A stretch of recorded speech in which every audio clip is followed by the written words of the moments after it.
ሰላም ጤና ይስጥልኝ። ይህ የአማርኛ መጽሐፍት የዩቲዩብ የትረካ ቻናል ነው። በዚህ ቻናል ዘወትር ሰኞ፣ ረቡዕ እና አርብ ምሽት 3 ሰዓት ላይ የተመረጡ የአማርኛ መጽሐፍት ትረካዎችን ወደ እናንተ እናደርሳለን። በዛሬው የትረካ ሰዓታችን ስለ አፍሪካዊው የነጻነት ታጋይ ፓትሪክ ሉሙምባ አስደናቂ የትግል ሕይወትና ስለ ዘግናኝ ግድያው ያልተሰሙ የታሪክ ምዕራፎችን በመዳሰስ በአማርኛ መጽሐፍት ዝግጅት ክፍል ተጽፎ እንደዚህ አሰናዳ ነው። ትረካውን ማድመጥ ሲጀምሩ ቪዲዮን ላይክ ማድረግ አይርሱ። ቻናላችንን ሰብስክራይብ ካላደረጉ ሰብስክራይብ በማድረግ የቻናላችን ቤተሰብ ይሁኑ። እስከ ትረካው ማብቂያ ድረስ አብራችሁን ቆዩ።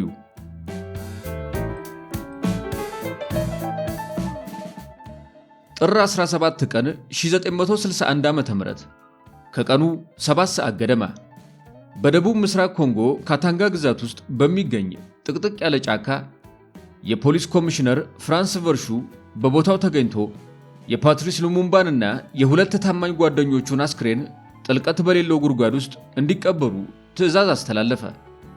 ቨርሹ ሰዓቱን ተመልክቶ ግድያው የተፈጸመው በትክክል ከምሽቱ 3:43 ላይ መሆኑን መዘገበ። በእጆቹ ላይ የሚወርደው ላብ ሳይሆን ደም መሆኑን ሲያውቀው በድንጋጤ ተሞላ። እንዴት የኮንጎ መሪ ደም በእጆቼ ላይ ሊያርፍ ቻለ ሲል አሰበ። የመኪናው የፊት መብራቶች ያንን አሰቃቂ ትዕይንት ፍንትው አድርገው አብርተው አሳዩ። ይህ ግድያ ለ10 ዓመታት የሚቆይ የፖለቲካ ቀውስና የውጭ ጣልቃ ገብነት መጀመሪያ ነበር።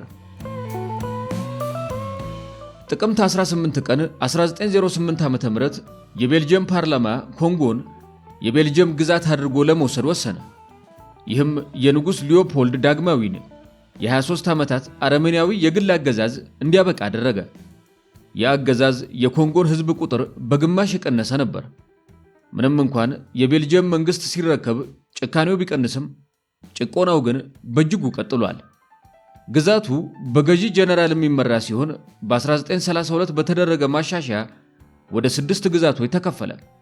እነሱም ሊዮፖልድቪል፣ ኢኳተር፣ ኦሪየንታል፣ ኪቩ፣ ካሳይ እና ካታንጋ ናቸው።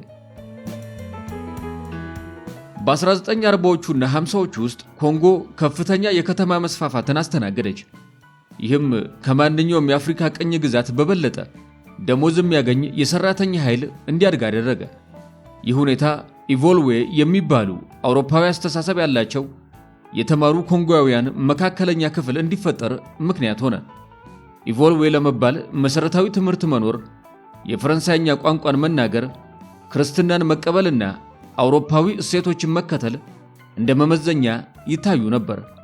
ፓትሪስ ሉሙምባም ከነዚህ አንዱ ነበሩ። በ1957 ጋና ነፃነቷን ማግኘቷን በኮንጓውያን ዘንድ የነፃነት ስሜትን በእጅጉ ቀሰቀሰ። በተለይም በኢቮልዌ መካከል ስለ ነፃነት ሐሳቦች በስፋት መወያየት ተጀመረ። ብዙም ሳይቆይ የተለያዩ የፖለቲካ ፓርቲዎች መፈጠር ጀመሩ። ከመጀመሪያዎቹ መካከል በጆሴፍ ካሳቩቡ የሚመራው አባኮ ይገኝበታል። ካሳቩቡ የኮንጎን ነፃነትና የባህል አንድነት አጥብቆ ይጠይቅ ነበር። በሌላ በኩል ይበልጥ አክራሪና አንድነትን የሚሰብከው የኮንጎ ብሔራዊ ንቅናቄ ኤምኤንሲ በፓትሪስ ሉሙምባ መሪነት ተመሰረተ። ካሳቩቡ በጎሳና በፌዴራሊዝም ላይ የተመሰረተ ስርዓትን ሲደግፍ፣ ሉሙምባ ግን ሁሉንም የኮንጎ ህዝቦች የሚያስተሳስር ማዕከላዊና ጠንካራ ብሔር የመፍጠር ህልም ነበራቸው። ይህም በሁለቱ መሪዎች መካከል የነበረው የፖለቲካ ልዩነት መነሻ ነበር። ታኅሳስ 28 ቀን 1958 ዓ.ም ሉሙምባ በሊዮፖልድቪል በተካሄደው የኮንጎ ብሔራዊ ንቅናቄ ኤምኤንሲ ስብሰባ ላይ ባደረጉት ታላቅ ንግግር የሀገሪቱን ሙሉ ነፃነት ጠየቁ። ከጥቂት ቀናት በኋላ ግን አባኮ ፓርቲ የጠራው ስብሰባ በቤልጅየም ባለስልጣናት ሲታገድ በከተማዋ ከፍተኛ ረብሻ ተቀሰቀሰ። ቤልጅየም በወሰደችው የኃይል እርምጃ በትንሹ 47 ኮንጎያውያን ተገደሉ።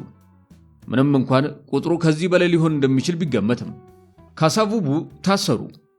አባኮ ፓርቲም ታገደ። በጥቅምት 1959 ሉሙምባ በስታንሊቪል ለተነሳው ሌላ ረብሻ ተጠያቂ ተደርገው በቁጥጥር ስር ዋሉ። በ6 ወራት እስራት ተቀጥተው ወደ እስር ቤት ተላኩ። ይሁን እንጂ በኮንጎ ውስጥ ያለው ተቃውሞ እያደገ በመምጣቱ ቤልጂየም ሁኔታውን መቆጣጠር እንደማትችል ተገነዘበች። የቤልጂየም መንግስት የፖለቲካው ውጥረት ለማርገብ በጥር ወር 1960 ዓ.ም በብራስልስ ከተማ ስብሰባ ጠራ። ወደ ብራስልስ የተጓዙት የኮንጎ ልዑካን አንድ ትልቅ ጥያቄ አቀረቡ። ሉሙምባ ሳይገኙ ስብሰባውን አንጀምርም አሉ። ቤልጂየሞችም ሉሙምባን ከእስር ቤት አውጥተው በቀጥታ ወደ ስብሰባው እንዲመጡ ለማድረግ ተገደዱ። በስብሰባው ላይ ቤልጂየሞች ነፃነቱን ለ30 ዓመታት ለማራዘም ቢሞክሩም የኮንጎ መሪዎች ግን በአንድነት ቆመው ፈጣን ነፃነት ጠየቁ። በመጨረሻም ሰኔ 30 ቀን 1960 ኮንጎ ነፃ እንድትወጣ ቀን ተቆረጠ።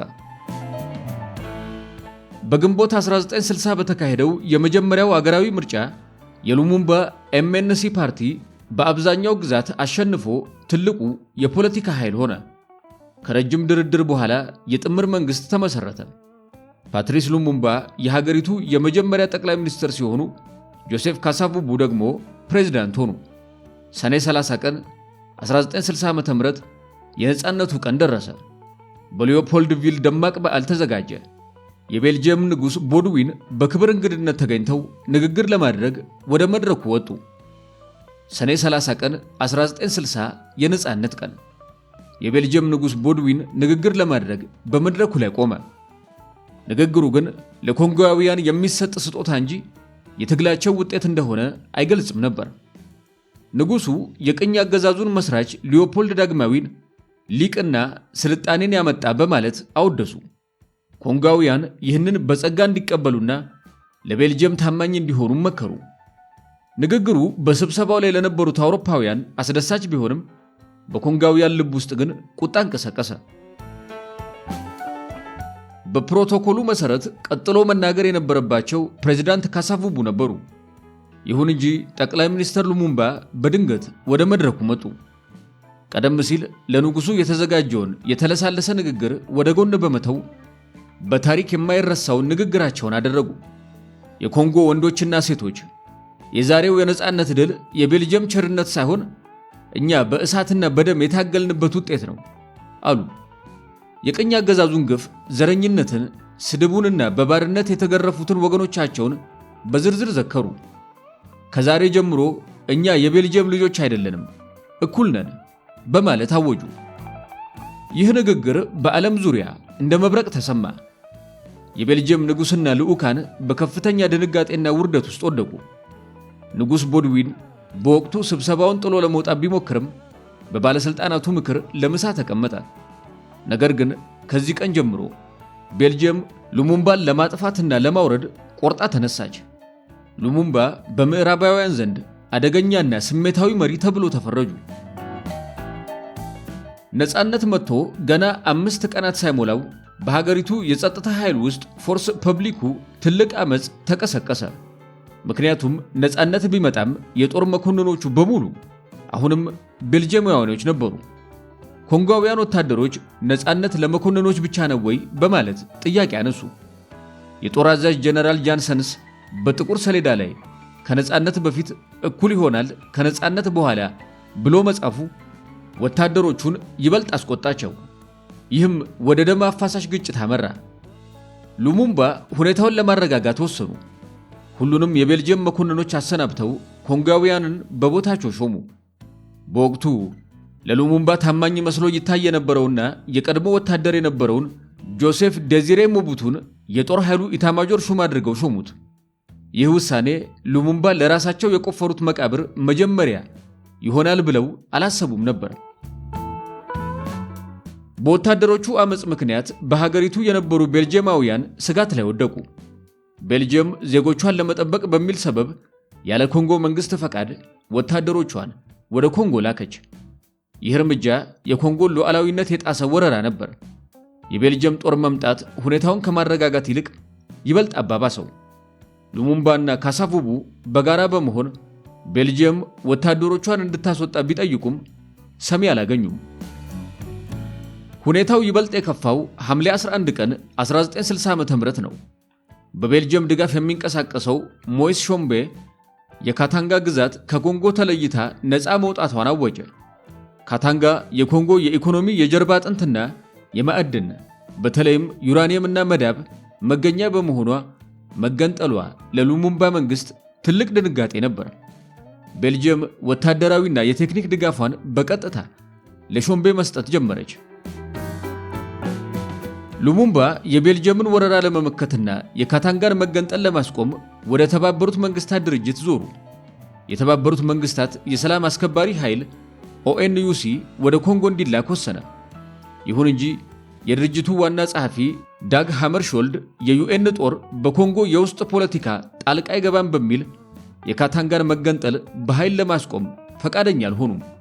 ይህም ሉሙምባን በከፍተኛ ሁኔታ አበሳጫቸው። በዚህ ጊዜ ሉሙምባ አንድ ነገር ተገነዘቡ።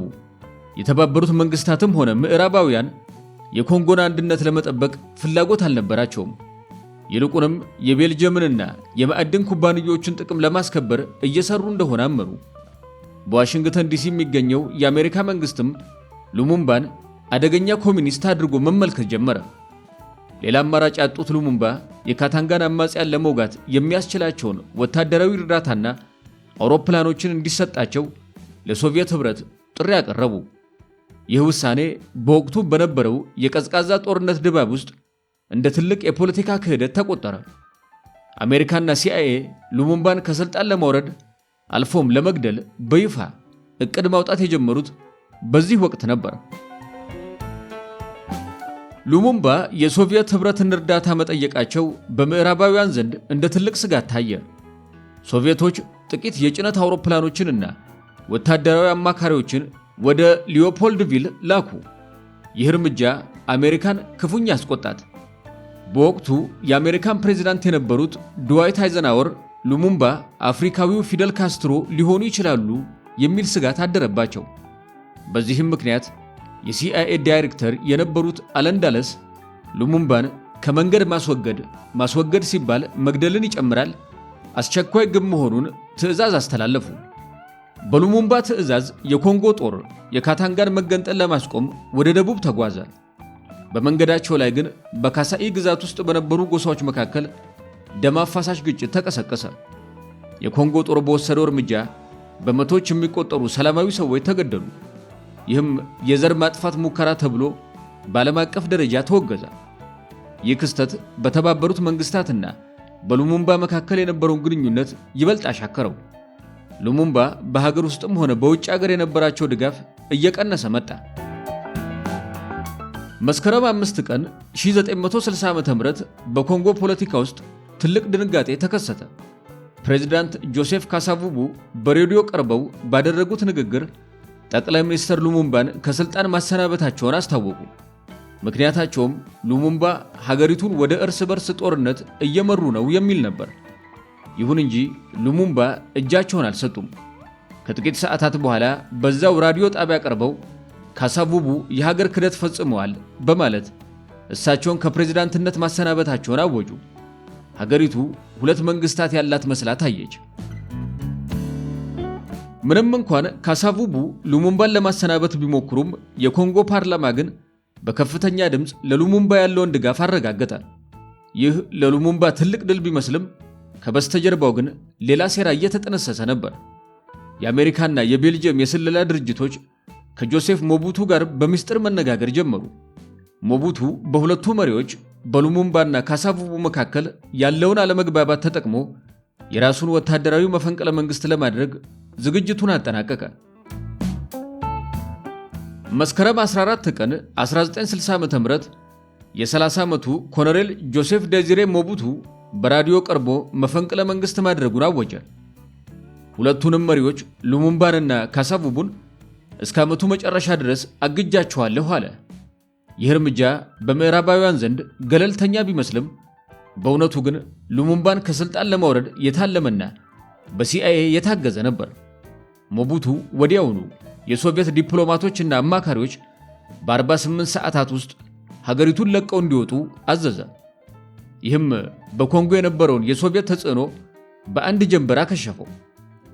ሉሙምባ በሊዮፖልድቪል በሚገኘው መኖሪያ ቤታቸው ውስጥ በቁም እስር ላይ ወደቁ። ቤቱ በሁለት የጥበቃ ወለል ተከቦ ነበር። ውስጠኛው ወለል በሉሙምባ ላይ ጉዳት እንዳይደርስ በሚጠብቁ የተባበሩት መንግስታት ድርጅት ዩኤን ወታደሮች የተጠበቀ ሲሆን ውጭኛው ወለል ደግሞ ሉሙምባ እንዳያመልጡ በሚከታተሉ የሞቡቱ ወታደሮች ተከቦ ነበር። ሉሙምባ በዚህ ሁኔታ ውስጥ ለሳምንታት ቆዩ። ምንም እንኳን በህይወት ቢኖሩም ምንም አይነት የፖለቲካ ስልጣን ግን አልነበራቸውም። በዚህ ወቅት በዋሽንግተን የሚገኙት የሲአይኤ ባለስልጣናት ሉሙምባ በቁም እስር ላይ ቢሆኑም አሁንም ስጋት እንደሆኑ ያምኑ ነበር። ሉሙምባ እስካልሞቱ ድረስ ወደ ስልጣን የመመለስ ዕድላቸው ሰፊ ነው የሚል እምነት ነበራቸው። በዚህም ምክንያት ፕሮፌት የሚል ኮድ ስም የተሰጠው አንድ የሲአይኤ ሳይንቲስት መርዛማ የሆኑ ኬሚካሎችን የያዘ ሻንጣ ይዞ ወደ ኮንጎ ተጓዘ። ዓላማው ሉሙምባ በሚጠቀምባቸው የግል ዕቃዎች ለምሳሌ የጥርስ ብሩሽ ወይም ምግብ ላይ መርዝ በመጨመር ለመግደል ነበር። ይሁን እንጂ ይህ ሙከራ በተለያዩ ምክንያቶች ሳይሳካ ቀረ። ሉሙምባ የፖለቲካ ደጋፊዎቻቸው ባሉበት ስታንሊቪል የአሁኗ ኪሳንጊኒ አማካኝነት ተቃውሟቸውን ለመቀጠል ወሰኑ።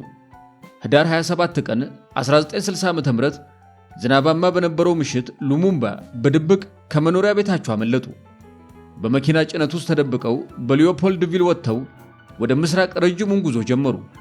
ዓላማቸው በስታንሊቪል አዲስ መንግስት መመስረትና ስልጣናቸውን መልሰው መያዝ ነበር። ሉሙምባ ማምለጣቸው ሲታወቅ ሞቡቱና የቤልጅየም ደህንነት ክፍሎች ከፍተኛ ድንጋጤ ውስጥ ወደቁ። ሉሙምባን በቁጥጥር ስር ለማዋል ሰፊ ፍለጋ ተጀመረ። ሉሙምባ በጉዟቸው ወቅት በተለያዩ መንደሮች እየቆሙ ለህዝቡ ንግግር ማድረጋቸው ቦታቸውን ለማወቅ ቀላል አደረገው። የሞቡቱ ወታደሮች ሉሙምባን ተከትለው በፍጥነት መጓዝ ጀመሩ። ታህሳስ 1 ቀን 1960 ዓ.ም ሉሙምባ ወደ ስታንሊቪል በሚያደርጉት ጉዞ ላይ ሳሉ በፖርት ፍራንክዊ አቅራቢያ በሞቡቱ ወታደሮች ተከበቡ። ሉሙምባ በተባበሩት መንግስታት ድርጅት ዩኤን ወታደሮች ጥበቃ እንዲደረግላቸው ቢጠይቁም ወታደሮቹ ግን ከእስር ቤት ስላመለጡ የኛ ኃላፊነት አይደለም በሚል ጣልቃ ለመግባት ፈቃደኛ አልሆኑም። ሉሙምባ በወታደሮቹ እጅ ወደቁ። ወዲያውኑ በጭካኔ መደብደብና መንገላታት ጀመሩ። ታስረውና ቆስለው በመኪና ጭነት ላይ ተጥለው ወደ ሊዮፖልድቪል ተመለሱ። ሉሙምባ ታስረው በካቴና ተጠፍረውና በወታደሮች ሲደበደቡ የሚያሳዩ ፎቶግራፎችና ቪዲዮዎች በዓለም ዙሪያ ተሰራጩ። ይህ ትዕይንት ለብዙዎች አስደንጋጭ ነበር። በተለይም በአፍሪካና በእስያ ሀገራት ከፍተኛ ተቃውሞ ተቀሰቀሰ። ይሁን እንጂ ምዕራባውያን ሀገራት ሉሙምባን ሕጋዊ እስረኛ አድርገው በመቁጠር ዝምታ መረጡ። ሉሙምባ ወደ ቲስቪል ወታደራዊ ካምፕ ተወስደው በከፍተኛ ጥበቃ ስር እንዲቆዩ ተደረገ።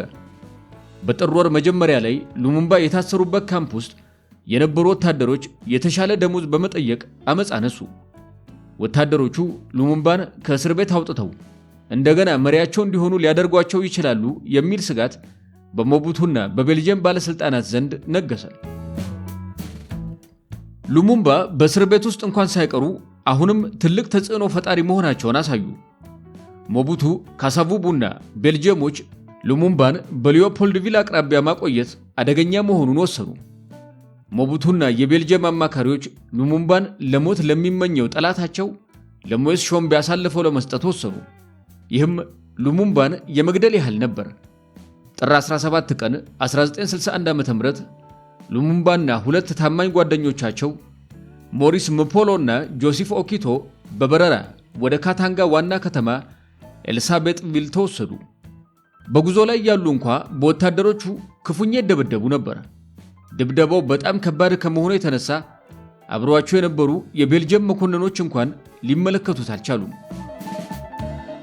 አውሮፕላኑ ኤልሳቤጥቪል ሲያርፍ የካታንጋ ወታደሮችና የቤልጅየም መኮንኖች ይጠባበቋቸው ነበር። ሉሙምባ ከአውሮፕላኑ ሲወርዱ በጉዞ በደረሰባቸው ድብደባ ምክንያት በጭንቅ ነበር የሚራመዱት። ሾምቤና ካቢኔው ሉሙምባን እንዲቀበሉና ወደሚገደሉበት ቦታ እንዲወስዷቸው ትዕዛዝ አስተላለፉ። ሉሙምባ፣ ምፖሎና ኦኪቶ ከአውሮፕላን እንደወረዱ ብሩዋ ወደሚባለው የግል መኖሪያ ቤት ተወሰዱ። ይህ ቤት የካታንጋ ባለስልጣናትና የቤልጅየም መኮንኖች እስረኞቹን የሚቀበሉበት ቦታ ነበር። እዚያ ሲደርሱ ሞይስ ሾምቤና የካታንጋ ሚኒስትሮች ቀድመው ደርሰው ይጠባበቋቸው ነበር። እስረኞቹ ወደ ክፍሉ ሲገቡ ድብደባው ቀጠለ። ሾምቤ ሉሙምባን ዛሬ መጨረሻህ ነው በሚል ስሜት ይመለከታቸው ነበር። ሉሙምባ ግን በከፍተኛ ስቃይ ውስጥ ሆነውም ቢሆን ለጠላቶቻቸው አንገታቸውን አልደፉም። ለሰዓታት ያህል ሦስቱ እስረኞች በካታንጋ ወታደሮችና በቤልጅየም መኮንኖች በጭካኔ ተደበደቡ። ሉሙምባን መሬት ላይ እየጎተቱ ይረግጧቸው ነበር። የቤልጅየም መኮንኖች በድብደባው በቀጥታ ባይሳተፉም ድርጊቱን በቅርብ ሆነው ይመሩና ይከታተሉ ነበር። ድብደባው በጣም አሰቃቂ ከመሆኑ የተነሳ የሉሙምባ ፊት ክፉኛ አብጦ ነበር። በዚህ ሁሉ ስቃይ ውስጥ ሉሙምባ አንድም ቃል አልተናገሩም፣ ዝምታን መረጡ እንጂ። ምፖሎና ኦኪቶ ግን እየጮሁ የሞቦቱን ክህደት ያወግዙ ነበር። ምሽት ላይ የካታንጋ ባለስልጣናት ስብሰባ አደረጉ። ሉሙምባን በሕይወት ማቆየት ለካታንጋ መንግስት አደገኛ እንደሆነ ወሰኑ። ሾምቤ መጀመሪያ ላይ ግድያው በካታንጋ ምድር እንዲፈጸም ባይፈልግም በቤልጅየም አማካሪዎች ግፊት በመጨረሻ ተስማማ። ምንም አሻራ መኖር የለበትም የሚል ጥብቅ ትዕዛዝ ተላለፈ። ሦስቱ እስረኞች በጭነት መኪና ተጭነው ወደ ጥቅጥቅ ያለ ጫካ እንዲወሰዱ ተደረገ። መኪናው ጥቂት ኪሎ ሜትሮች ከተጓዘ በኋላ ሺላተምቦ ወደሚባል ገለልተኛ ቦታ ደረሰ። እዚያም በቤልጅየም መኮንን ካፒቴን ጋት የሚመራ የግድያ ቡድን ተዘጋጅቶ ነበር። ቦታው ጥቅጥቅ ያለ ጫካና ጥልቀት የሌላቸው ጉድጓዶች የተቆፈሩበት ነበር። መኪናው ሲቆም እስረኞቹ እንዲወርዱ ተደረገ። ሉሙምባ በብርድና በስቃይ እየተንቀጠቀጡ ቢሆንም በራሳቸው እግር ቆመው ወደ ተቆፈረው ጉድጓድ አጠገብ ተጓዙ። ከግድያው ጥቂት ሰከንዶች በፊት ጆሴፍ ኦኪቶ ወንድሞቼ ለሀገራችን እየሞትን ነው በማለት ጓደኞቹን አበረታታ። ሞሪስ ምፖሎ ደግሞ ድምፁን ከፍ አድርጎ ይጸልይ ነበር። ሉሙምባ ግን አሁንም ዝምታን መርጠው ነበር። አይኖቻቸው ፊት ለፊት የቆሙትን ገዳዮች በትኩረት ይመለከቱ ነበር። የግድያ ቡድኑ መሪ መሳሪያውን እንዲያዘጋጁ ትዕዛዝ ሰጠ። ሦስቱም መሪዎች ለመጨረሻ ጊዜ እጅ ለእጅ ተያይዘው በጽናት ቆሙ። ትዕዛዝ ተሰጠ። በመጀመሪያ ጆሴፍ ኦኪቶ ወደ ዛፉ ተጠግቶ እንዲቆም ተደረገ። የጥይት ናዳ ወረደበትና ወዲያውኑ ወደ ተቆፈረው ጉድጓድ ውስጥ ወደቀ። ቀጥሎ ሞሪስ ምፖሎ ተራው ደረሰ። እሱም በተመሳሳይ ሁኔታ ተገደለ። በመጨረሻም ፓትሪስ ሉሙምባ ብቻቸውን ቀሩ። ሉሙምባ ወደ ገዳዮቻቸው አይን በትኩረት ይመለከቱ ነበር። ካፒቴን ጋት ትዕዛዝ ሰጠ። ጥይቱ ተተኮሰ። የኮንጎ የመጀመሪያ ጠቅላይ ሚኒስትር በ35 ዓመታቸው በበረሃው ምድር ላይ ተዘረሩ። ሾምቤና የቤልጅየም መኮንኖች አስክሬኖቹ በአግባቡ መቀበራቸውን አረጋግጠው አካባቢውን ለቀው ሄዱ። ይሁን እንጂ ግድያው ከተፈጸመ ከጥቂት ሰዓታት በኋላ ስጋት ገባቸው። ሰዎች መቃብሩን ካገኙት ሉሙምባ ሰማዕት ይሆናሉ የሚል ፍርሃት አደረባቸው። በዚህም ምክንያት የቤልጅየም ፖሊስ መኮንን ጄራርድ ሶቴ አስክሬኖቹን የማጥፋት ኃላፊነት ተሰጠው። ሶቴና ረዳቶቹ ወደ መቃብሩ ተመልሰው አስክሬኖቹን አወጧቸው። ከዚያም በመጋዝ በመቆራረጥ በሰልፈሪክ አሲድ በተሞላ በርሜል ውስጥ ጨመሯቸው። አሲዱ ስጋውንና አጥንቱን አሟሟው። ምንም አይነት አሻራ አልቀረም። ሶቴ ግን ለትዝታ እንዲሆነው የሉሙምባን 2 የወርቅ ጥርሶችና ጥቂት የጣት አጥንቶቹን በኪሱ ደበቀ። ሉሙምባ መገደላቸው በይፋ ሲታወቅ በዓለም ዙሪያ ታላቅ ቁጣ ተቀሰቀሰ። በኒውዮርክ በተባበሩት መንግስታት ድርጅት ፊት ለፊት ትልቅ ተቃውሞ ተካሄደ። ሞቡቱ ግን በምዕራባውያን ድጋፍ ለ32 ዓመታት ኮንጎን ወይም ዛየርን በጭካኔና በብዝበዛ ገዛ። ሉሙምባ ግን በታሪክ መዝገብ ውስጥ ለአፍሪካ ነጻነት ሲሉ ሕይወታቸውን የሰጡ ጀግና ተብለው ተመዘገቡ። ቤልጅየምና አሜሪካ ለግድያው ያላቸው ሚና ለብዙ ዓመታት በምስጢር ተይዞ ከቆየ በኋላ በ2000ዎቹ መጀመሪያ ላይ የወጡ ሰነዶች እውነቱን ይፋ አደረጉት። ጄራርድ ሶቴ እስከ ለተሞቱ ድረስ የሉሙምባን ጥርስ በቤቱ አስቀምጦት ነበር። ከብዙ የሕግ ትግል በኋላ የቤልጅየም መንግስት ጥርሱን ለሉሙምባ ቤተሰቦች ለመመለስ ተስማማ። ሰኔ 20 ቀን 2022 ዓ.ም የፓትሪስ ሉሙምባ ብቸኛ ቀሪ አካል የሆነው የወርቅ ጥርሳቸው በክብር ወደ ኮንጎ ተመለሰ። በኪንሻሳ ከተማ ደማቅ የቀብር ስነ ስርዓት ተደረገላቸው። ሉሙምባም በአካል ቢገደሉም ኮንጎ የራሷን ታሪክ ትጽፋለች የሚለው ራዕያቸው ግን ዛሬም በብዙዎች ልብ ውስጥ ሕያው ሆኖ ይኖራል።